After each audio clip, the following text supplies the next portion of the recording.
Hello everyone. Thank you for coming to my YouTube channel. Yesterday, May 8th, was Parents' Day in Korea. It's called Oboinal. Korea doesn't have separate Mother's Day and Father's Day, but they have one Parents' Day, Oboinal. And I received this from my son, Ken. He is 6, and what it says here is 엄마, 아빠, mom and dad, 사랑해요, I love you. And he wrote 3 faces. One is his biological father, my ex-husband, and me, who's his mom, and Sam, his stepdad. So this, I was really touched that he included both dad. And it was funny that he called his biological dad 삼겹살, pork belly, because he's a kind of like a big or fat guy, so he called him pork belly as a nickname. And because of this hairstyle, nowadays I work out a lot at home because of the COVID situation, so I tie my hair a lot, and my son calls me onion. And then Sam, he said is a baked potato. So I said, wow, it sounds like a barbecue family.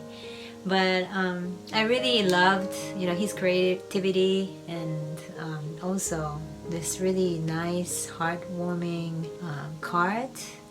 We can put it make it a stand. So I thought it was really nice that Ken is growing up healthily in a blended family. So today I want to talk about what I did, or how we became a happy blended family. How we became a blended family is, first of all, I went through divorce with my ex-husband back in 2015. That was when we actually submitted the paperwork, but we were having this issue for the previous 3 years, so since 2012, and we were working on it. We went couple counseling, and we did so many different things, discussion, and we tried, but it didn't work. So we agreed that we're gonna submit the divorce paper in 2015. And one thing I wanted to make sure, so I shared my view, was, yeah, of course we're gonna get divorced, but it didn't work out for us as a husband and a wife, but still we are mom and dad for our 2 kids, Kai and Ken. And I wanted to have a good relationship. I wanted us to have a good relationship with our kids. Just because we didn't work out well as a husband and wife, that shouldn't take mom or dad away from their lives. And I'm thankful that my ex agreed with the idea, so that although custody was given to me, we agreed, and we even wrote an agreement that we will take care of the kids together.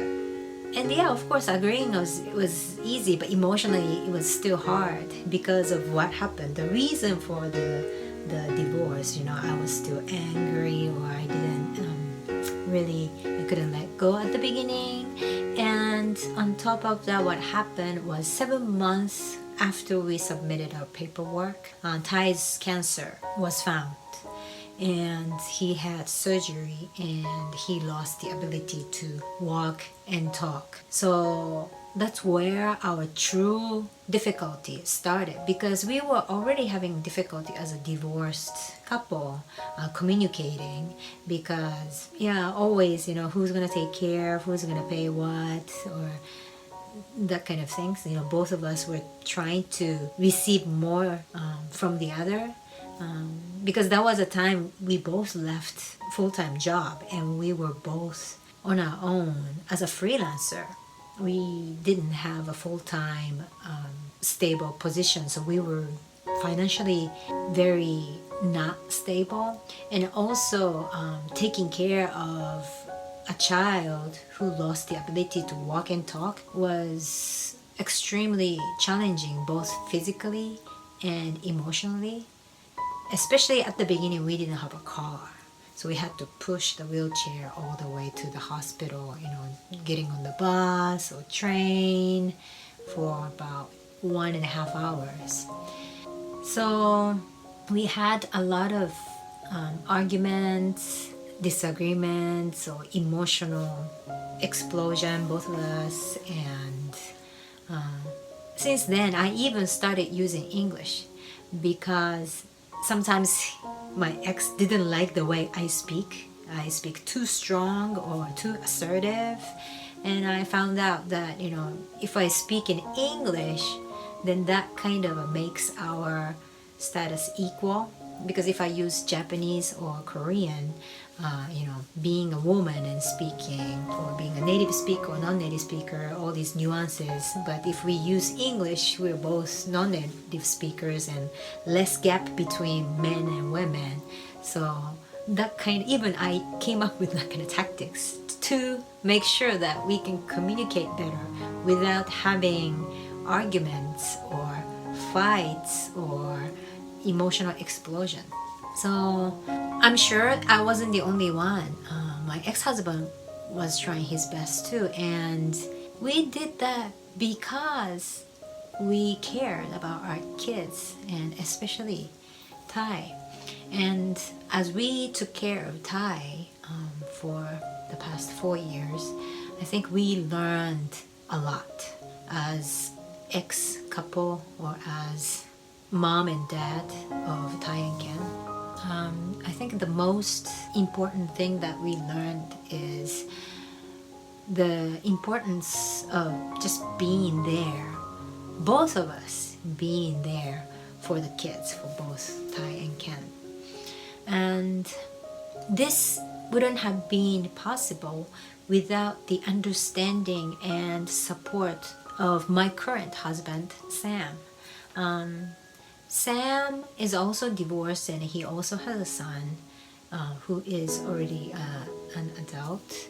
But so he understands that if his son had to go through this, what does Sam want the other person to do? Or as a father who is divorced, what kind of support he wants to give to his own son.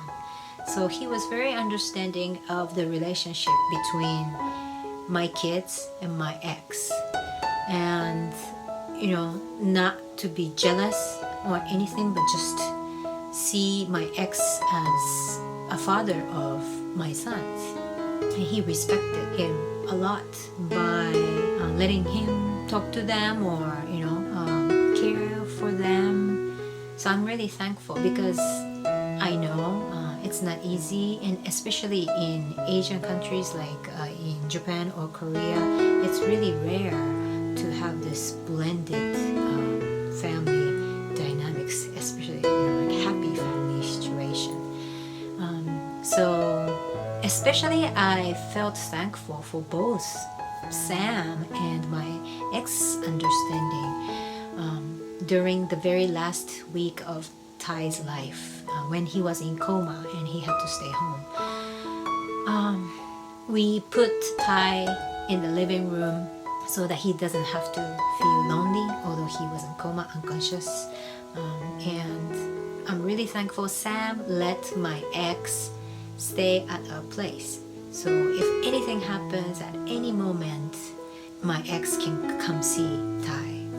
So at the very last moment when Ty passed away, when he took the last breath, 3 of us was there, although it was midnight, and each of us were holding his hands, and we were able to say goodbye together. So I am really thankful and proud of ourselves. So that was November, and what happened was in December, Christmas, Sam even invited my ex-husband to our little Christmas dinner with KFC. Sam was being considerate that he didn't want to give pressure, or he didn't want the pressure to cook, but just to enjoy. So my ex said, okay, then I get the KFC for us. So he bought the whole KFC dinner and we ate together. Because Sam said maybe my ex will be very lonely to spend Christmas by himself. So my ex did really appreciate Sam for that.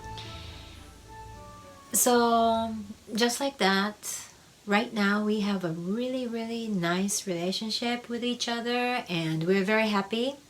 And just like Ken's drawing shows, you know, he always enjoy time with his biological dad and stepdad, and he is receiving a lot of love from both of them. From Sam, you know, with Sam, of course, you know, we live together, but Sam come up with really exciting events. You know, Ken didn't want to go to sleep alone after Ty passed away. So on weekend, you know, one night, Sam and Ken does camping night. They put sleeping bags on the floor in the living room, so Ken doesn't have to sleep alone in his room, but he can sleep with Sam, and in the sleeping bag he can watch TV until very late at night. So he looks forward to it every week. And once a week they have ice cream day. They usually go eat at Baskin Robbins, but nowadays because of the COVID situation, they go and get the ice cream and come back and eat, or they buy ice cream from grocery stores and eat at home. And also Ken goes to my ex-husband's place Saturday morning to Sunday afternoon, and he looks forward to it very much, because that's no mom day. That means no scolding, no you have to do this kind of things. And he can eat, it's all you can eat pizza, all you can eat Korean ramen, all you can eat tteokbokki, and he can drink Coke. So he's really happy that he can spend time with very kind dad. And in addition, what I'm really thankful is my ex is editing my YouTube videos, and it's as a part of continuing Ty's legacy, he is joining this project too. So I'm thankful, you know, both me and him and even Sam joined to make the video. So as a family, blended family, we are YouTubing, which was Ty's dream, you know, making it come true. So I am again very thankful and proud of the two dads and our relationship. And I hope that Ken continue to feel a lot of love from us. So that's how we are as a happy blended family. And today's question to everyone is related to, you know, receiving love. You don't have to necessarily receive love from the biological parents, you know. So I was wondering, you know, of course, you know, if you have biological parents, you know, you receive, you know, love from them. But whose love did you receive when you were growing up, other than family members? You know, who supported you, who loved you? And if you have kids, I want you to think, whose love, care, and support are your children receiving? So I look forward to hear from you or look at your comments. Thank you so much. See you next time.